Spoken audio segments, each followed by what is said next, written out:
Hi guys, welcome back to my channel. Today we're making a peaches and cream chiffon cake.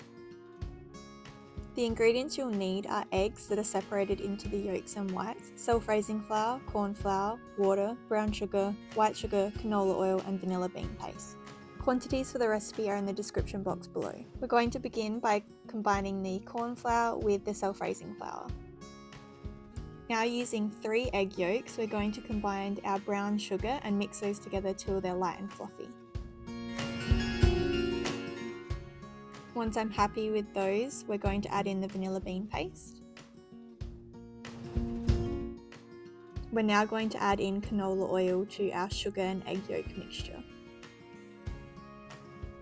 I'm now also adding water and I'm going to mix all of this together. Now that they're all combined, we're going to grab back our corn flour and self-raising flour mixture and we're going to combine the wet mixture to the dry.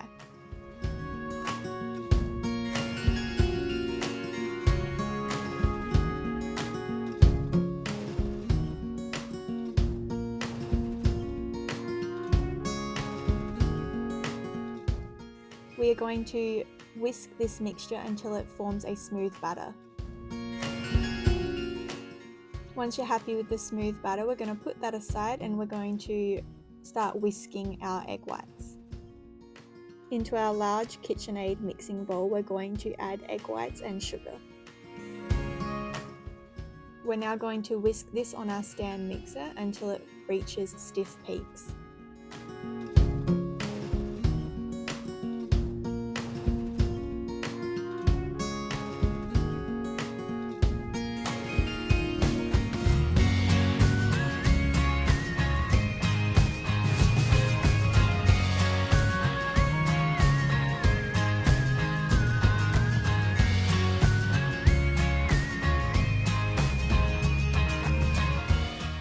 Once we've reached stiff peaks, we're going to take this off the mixer.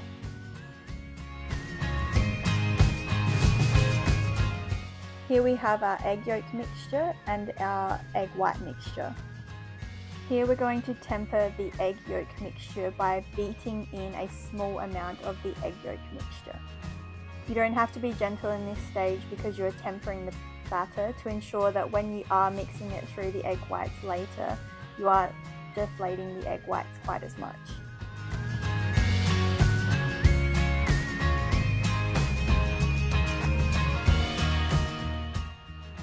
Once I was happy with the egg yolk mixture and made sure there were no lumps of egg whites, I'm now going to start folding in another large spoonful of egg white mixture. Again, folding that through until there's no lumps of egg whites. Now I'm going to grab back the bowl where my egg whites are and I'm going to pour all of the egg yolk mixture into the egg white. I'm now folding both mixtures together till we form a nice smooth batter. Remember to fold the egg whites in to ensure that you don't knock out too much of the air. This might look like I'm beating the egg white and egg yolk mixture, but it's just because I've put it in 2-speed. Once the mixture is ready, I'm going to pour this into an 8-inch round tin.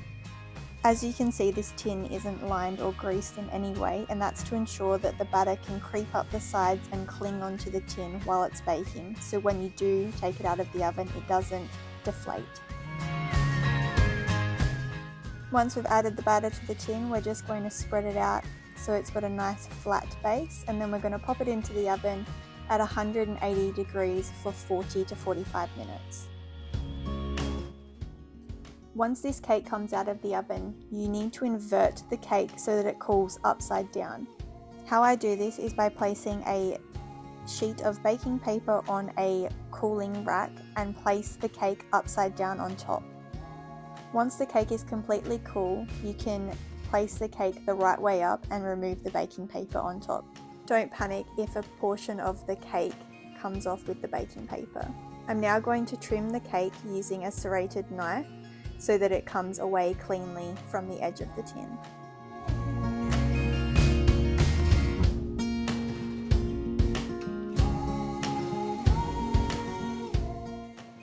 Here I'm running a blunt knife along the edge of the cake to separate the cake from the tin.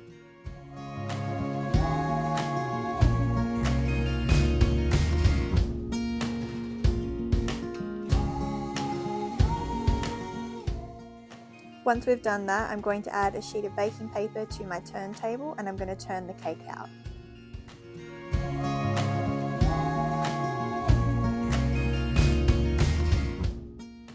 Now I've grabbed my trusty ruler to cut the cake into 3 equal layers. So here I'm just marking the points on the cake where I'm going to cut. Once I finish marking the cake, I'm going to take my serrated knife and cut the layers.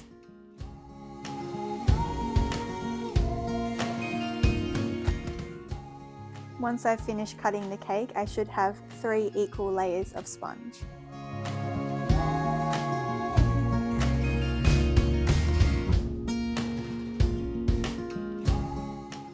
I've now grabbed a 10-inch round cake cardboard. As you can see, I've used the top layer of cake as my bottom layer of sponge and placed that in the center of the board. Now using a piping bag, I'm piping whipped cream all over the sponge.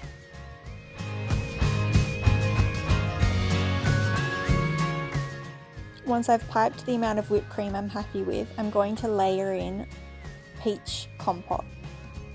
The recipe for this peach compote I have made is in the description below. I'm just going to spread out that peach compote to the edge of the cake using a offset spatula.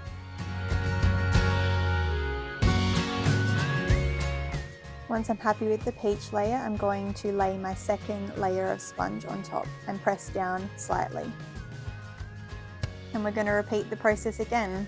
Whipped cream piped on top and then a layer of peach compote.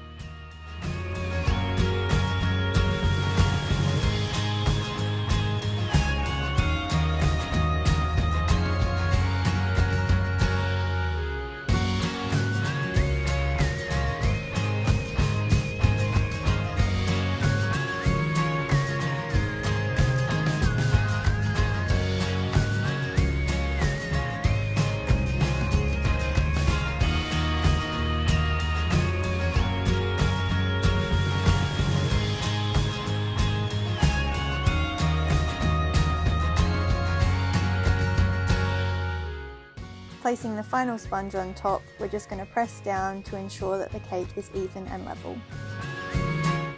We are then going to add our remaining whipped cream to the top and sides of the cake to give it a quick crumb coat.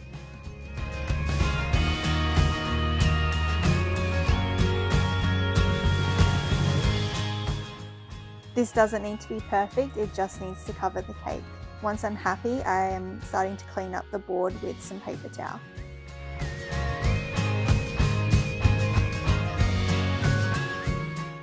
To decorate the sides of this cake, I'm using crushed up vanilla Oreos. I did blend mine a bit too fine for this cake, but I'm showing you how I take the cake and push the crumb up the side while ensuring to take off any excess as I'm moving the cake around. I'm just doing this with my hand. Once I'm happy and the cake sides are completely covered with Oreo crumb, I'm then going to put this back on the turntable and we're going to do 12 rosettes. Once the 12 rosettes are completed on the cake, I'm going to fill in the empty space in the center with the remaining peach compote. To decorate the fresh cream rosettes, I've just cut up a fresh peach into 12 slithers.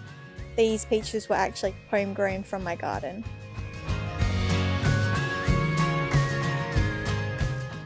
Once you are happy with the placement of peaches on your rosettes, you just need to clean up the board and then you are ready to serve. There you go guys, that's my take on a classic cream cake with the softest sponge you'll ever eat. If you give this a go, please tag me on your Instagram. If you liked this video and want to see more tutorials, all things baking and cake decorating, please like and subscribe to my channel so you don't miss out on any videos. I upload every Wednesday. See you next time!